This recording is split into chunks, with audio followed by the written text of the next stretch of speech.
Halo, ketemu lagi di Sinemaru. Sejak nonton Le Havre, aku langsung jatuh cinta dan ngulik semua film-filmnya Aki Kaurismäki. Ini termasuk salah satu filmnya yang paling aku suka. Judulnya The Man Without a Past.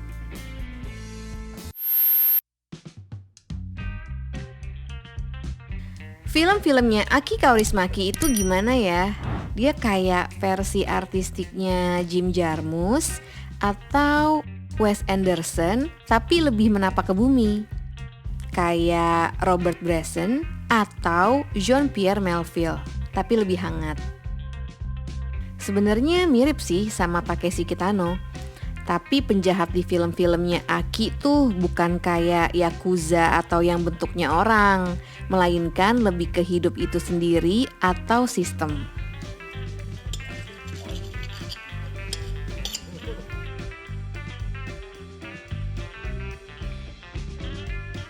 Di film ini, pemain utamanya adalah Markku Peltola sebagai M, dan langganan di kebanyakan filmnya Aki Kaurismäki yaitu Kathy Outinen sebagai Irma.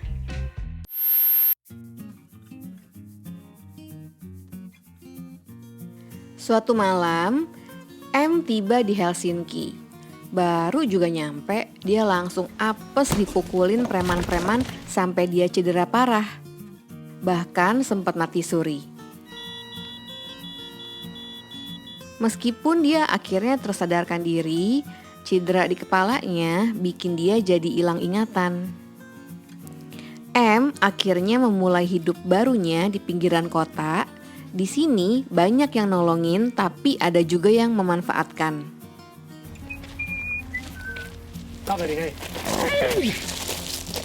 Pembawaannya M emang seperti orang yang pekerja keras dan gak banyak cincong. Tipikal karakter-karakter underdog di film-filmnya Aki. M kesulitan buat nyari kerja karena semua tempat pastikan minta data dan identitas. Sementara M boro-boro tahu nomor social security-nya, nama sendiri pun dia nggak inget. Tapi M akhirnya dapat kerja, terus disinilah dia ketemu Irma dan jatuh hati. Begitu M mulai nyaman sama hidup barunya, kehidupan dia yang lama akhirnya datang menghampiri lagi.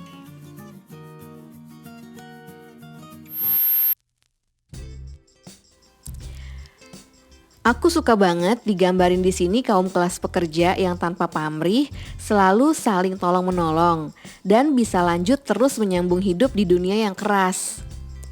Hidup bagi karakter-karakternya tuh bukan dilihat dari kacamata yang optimis atau pesimis atau nihilis atau apapun.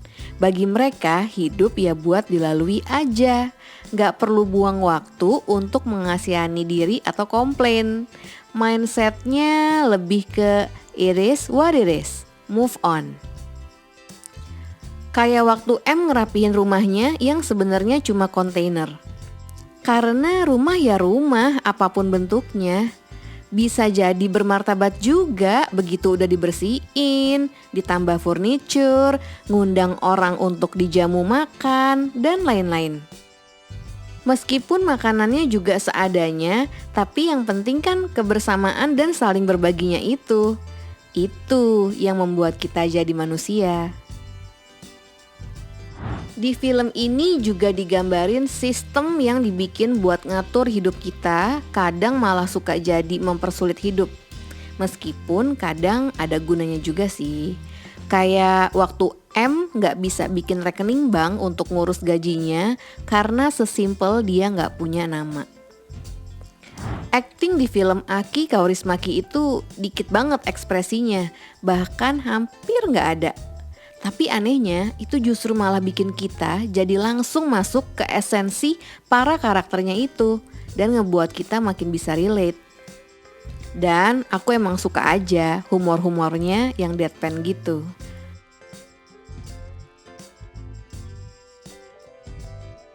Dan meskipun setting filmnya di Helsinki, tapi sebenarnya bisa berlaku di mana aja dan kapan aja. Jadi bukan tipe-tipe film yang trying hard buat ngejar relevansi sama zaman. Tapi justru itu yang bikin filmnya jadi timeless.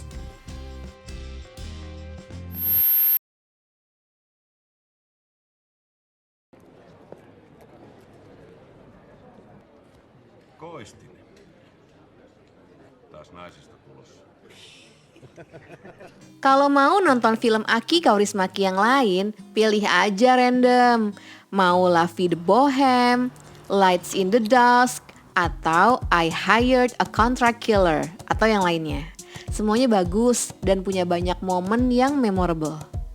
Kali ini tapi aku mau nge-highlights Ariel. Nyeritain tentang Taisto yang pindah ke kota, niatnya buat mulai hidup yang baru. Tapi yang ada malah kesialan gak berhenti datang yang bikin dia bahkan sempat dipenjara segala. Satu lagi adalah Shadows in Paradise. Ceritanya soal lika-liku percintaan antara si Nikander dan Ilona. Oke, sesama movie lovers, jangan lupa buat subscribe, like, dan jangan sungkan buat komen. Sampai ketemu lagi di episode selanjutnya. Bye-bye.